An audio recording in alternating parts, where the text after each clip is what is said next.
Hello students, welcome to the last lecture of chemical reactions and equations. और आज का हमारा टॉपिक है effect of oxidation reaction in everyday life. ठीक है, ये जो टॉपिक है हम लोग दो पार्ट्स में कवर करेंगे।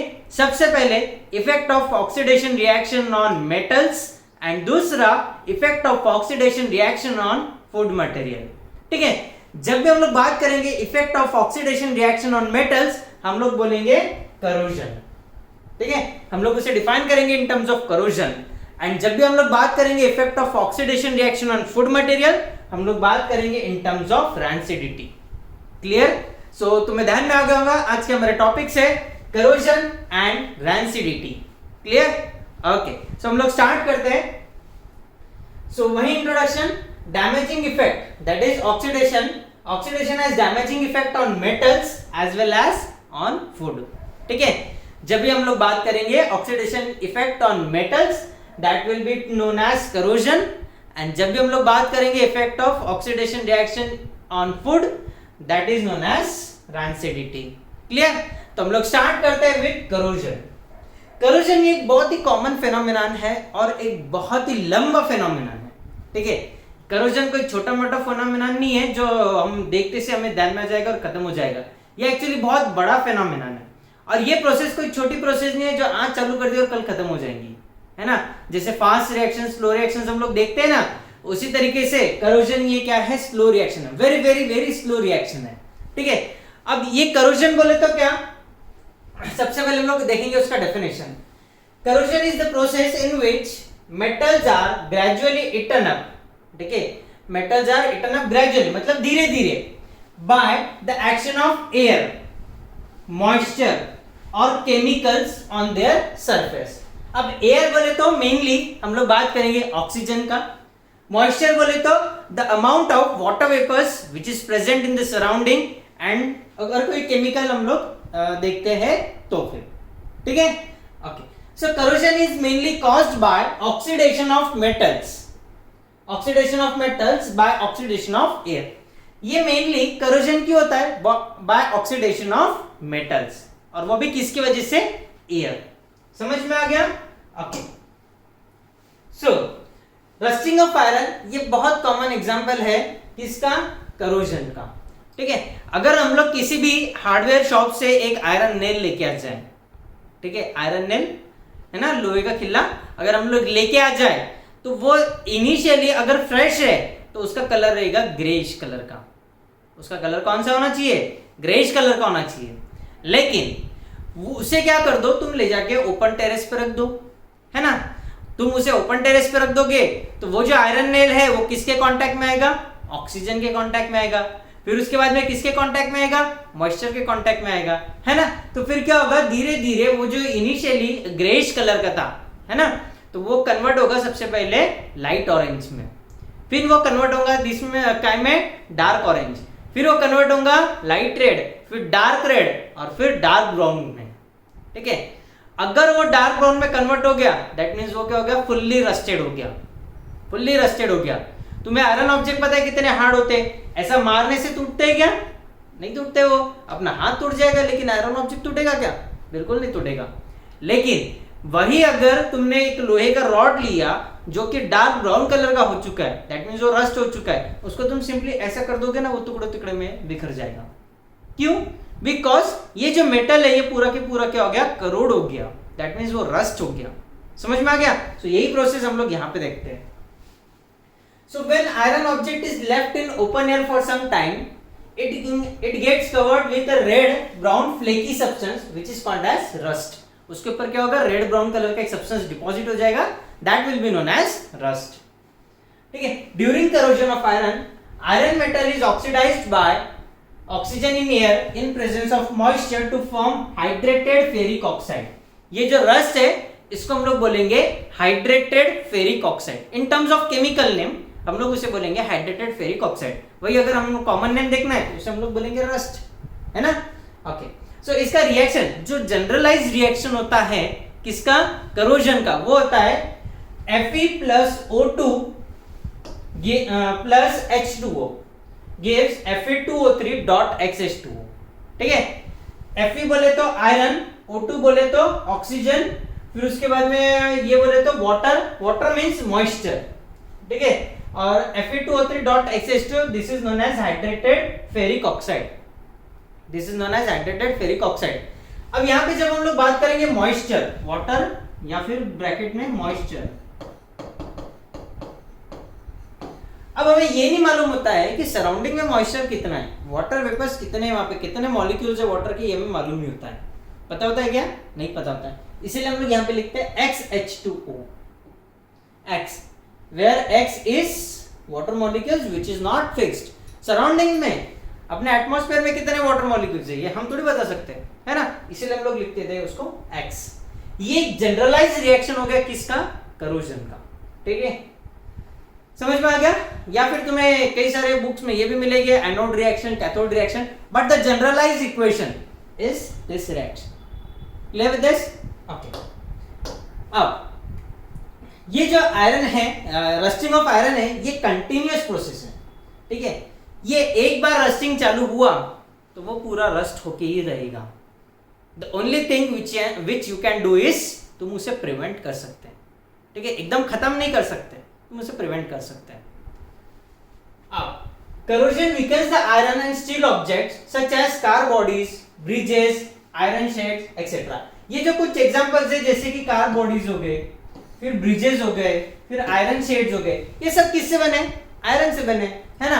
और यही आयरन हम लोग इसको कवर करके रख सकते हैं क्या? पन्नी से ढक के रख सकते हैं क्या? पॉसिबल है क्या? नहीं है ना।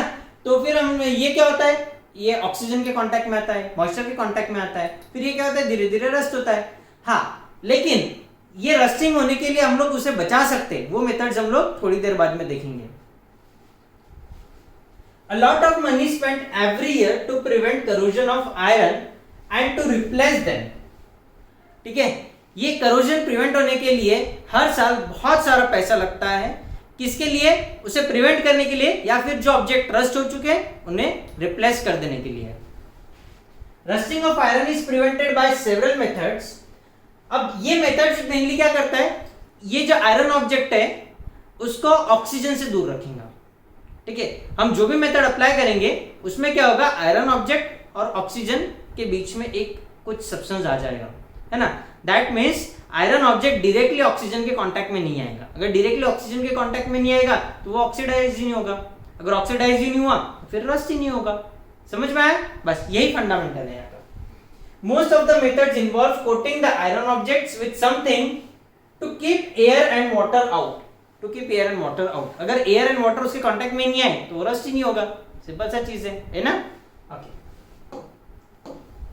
सो methods to prevent rusting of iron. अब ऐसे कौन कौन से मेथड्स है जिससे हम लोग आयरन का रस्टिंग प्रिवेंट कर सकते हैं, ठीक है।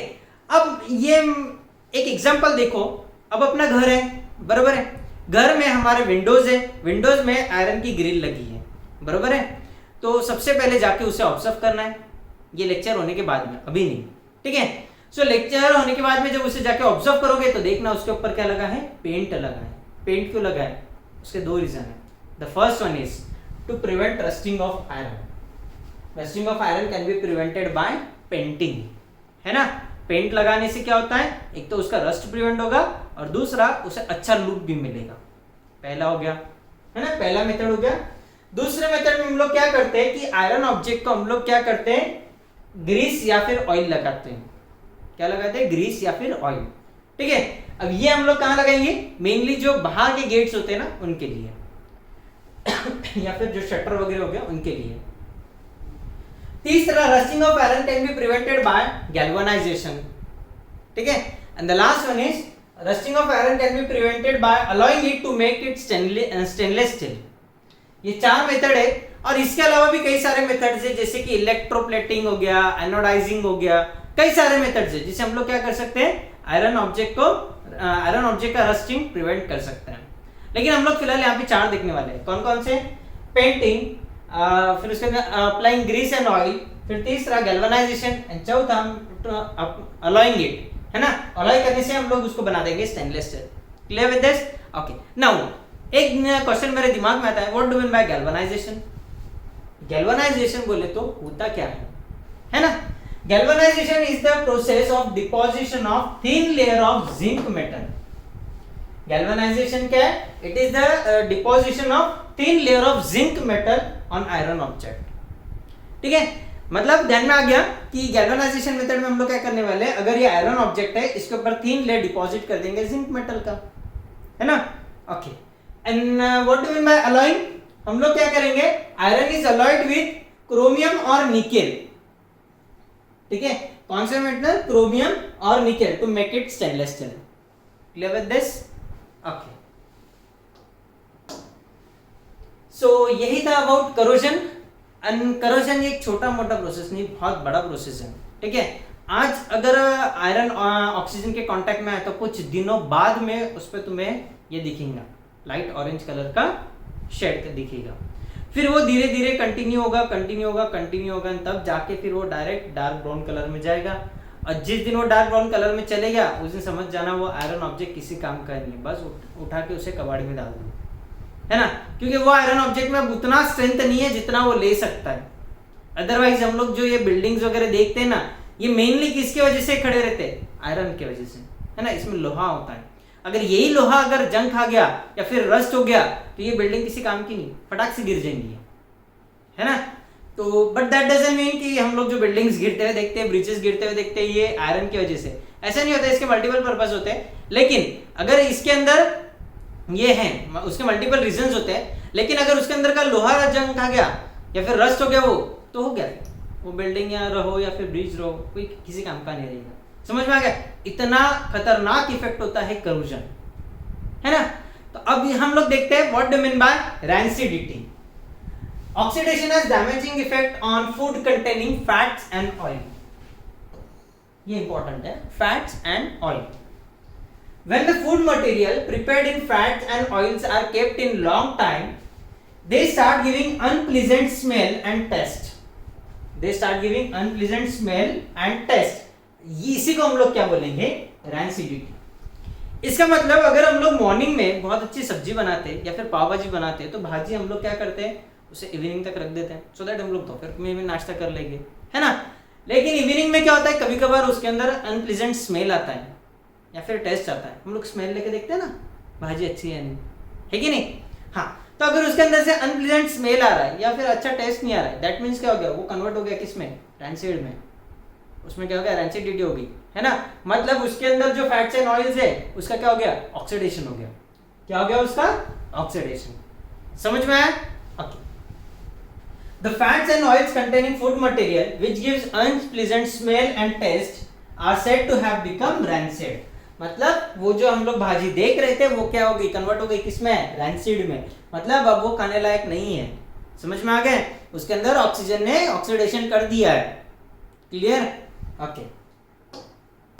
नाउ अब ये जो रैंसिड में कन्वर्ट होने के पहले मतलब what are the methods to prevent rancidity? The development of rancidity of food can be prevented by following ways. दो ही वेज है हमारे पास में। The first one is हम लोग क्या कर सकते हैं? एंटीऑक्सीडेंट ऐड कर सकते हैं। Adding antioxidants to the food containing fats and oils. ठीक है? Basically antioxidants क्या होते हैं? Antioxidant is a substance which prevents oxidation. ठीक है? Antioxidants मतलब वो क्या करेंगे? ऑक्सीडेशन प्रिवेंट करेंगे। और ये जो एंटीऑक्सीडेंट्स है ना, बेसिकली हम लोग इसको क्या बोलेंगे? रिड्यूसिंग एजेंट्स बोलेंगे। इसको क्या बोलते हैं हम लोग? रिड्यूसिंग एजेंट्स बोलते हैं। ठीक है? Antioxidants are when antioxidants are added to the foods, they prevents the fats and oils oxidise and thus prevents turning into the rancid, है ना। तो ये जो एंटीऑक्सीडेंट क्या करते हैं? ये जो फैट्स एंड ऑयल्स है ना, इसका ऑक्सीडेशन रोकते हैं। हमारे जो फूड मटेरियल में जितना भी फैट्स एंड ऑयल्स है, इसका ऑक्सीडेशन रोकेगा कौन? एंटीऑक्सीडेंट्स, जिसके वजह से वो रैंसिड में कन्वर्ट नहीं होगा, है ना।